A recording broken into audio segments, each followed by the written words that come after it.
Mr. President, I want to take this time to thank Senators Alexander and Murray on the bill that is before our body, the Every Child Achieves Act.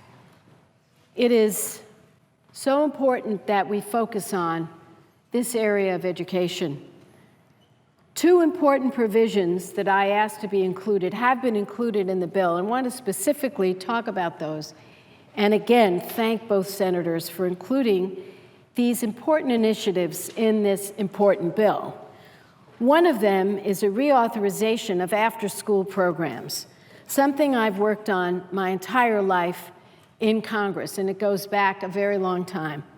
And another one is on e-cigarettes, which I believe are endangering our nation's youth. Senator Murkowski was very instrumental in the committee working with Senator Murray to make sure that my bipartisan After School for America's Children Act was incorporated in the bill, and I thank her.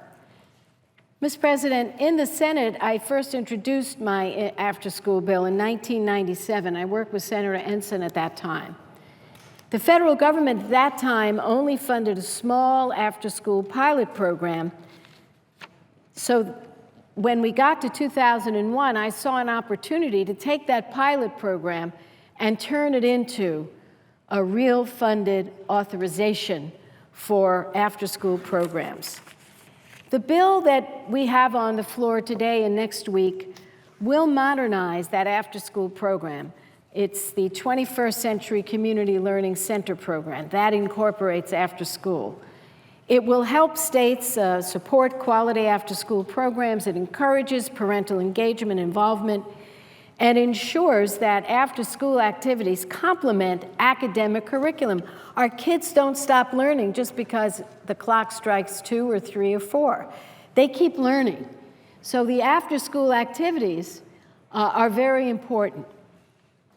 And most important to me is that this bill preserves the stream of funding that is necessary to protect the after-school programs, because to be quite honest, we've had a lot of issues with people trying to grab those funds and use them for something else.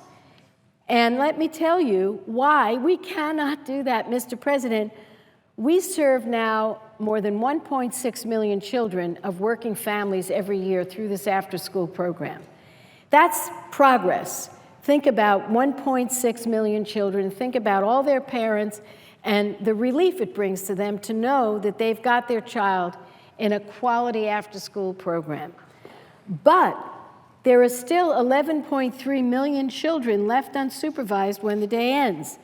In other words, 1 in 5 children, they're unsupervised from 3 to 6 p.m., and those are the hours when juvenile crime peaks and risky behaviors are most likely to occur. Law enforcement and mayors have been telling us for years that after-school programs reduce crime. It truly is a no-brainer. Our kids need a safe place to go after school. And our parents need to make sure that their kids are safe after school, because most parents both work in today's world.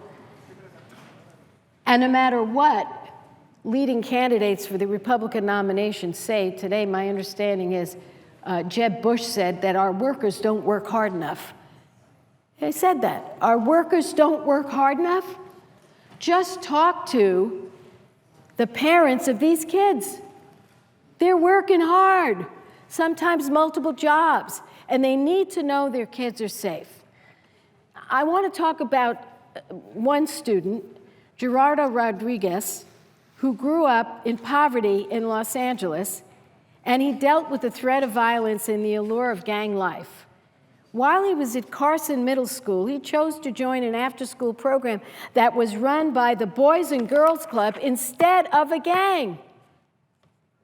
Gerardo went to an after-school program instead of joining a gang.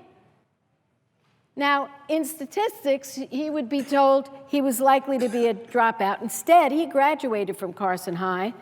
In 2012, he obtained $3,000 in college scholarships. He's in his second year at California State University, Long Beach, and he's majoring in engineering. We need to save kids like this.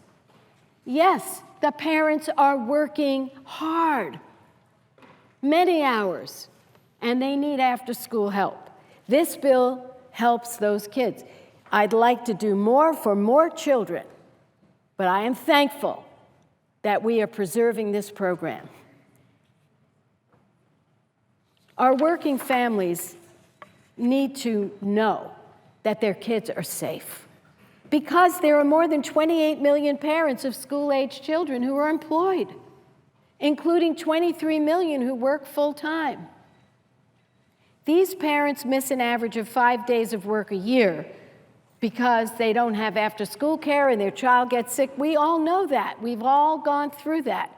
Our children have gone through that. So it was 30 years ago when I started to work on this issue. And I want to again thank Senators Alexander and Murray for preserving after-school care for our children. And I also want to thank them for including my provisions on a dangerous product that is gaining popularity among our children, e-cigarettes. The language in the bill allows schools to use their same federal funding that goes toward alcohol, drug, and tobacco education to teach children about more novel tobacco products, such as e-cigarettes. According to the CDC, youth use of e-cigarettes has tripled in 1 year, from 2013 to 2014. And let me tell you, our kids are not getting accurate information. There's advertising aimed at them that make it sound like this is just a wonderful opportunity for them. And what are our children being exposed to? Not just nicotine. Clearly, e-cigarettes are a nicotine delivery system, but even more. Now, the Surgeon General has said that nicotine has a negative impact on adolescent brain development.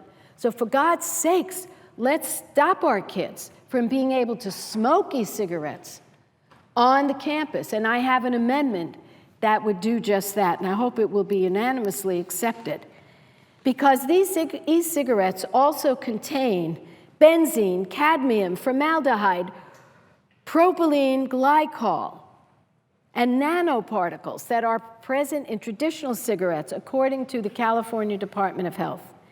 So we need the FDA to finalize their rule on e-cigarettes, but in the meantime, youth use is soaring.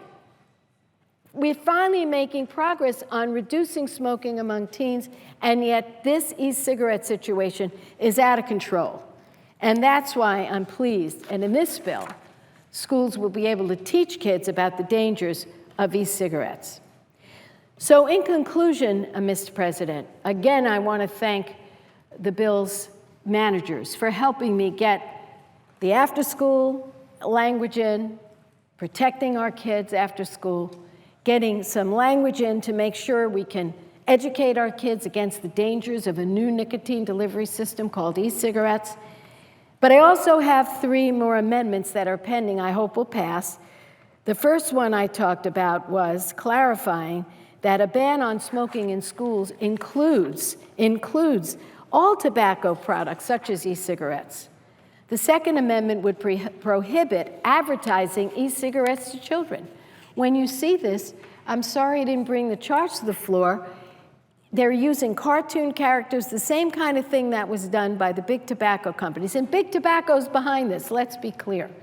We don't need another epidemic that starts killing our people before we finally turn the corner on regular smoking.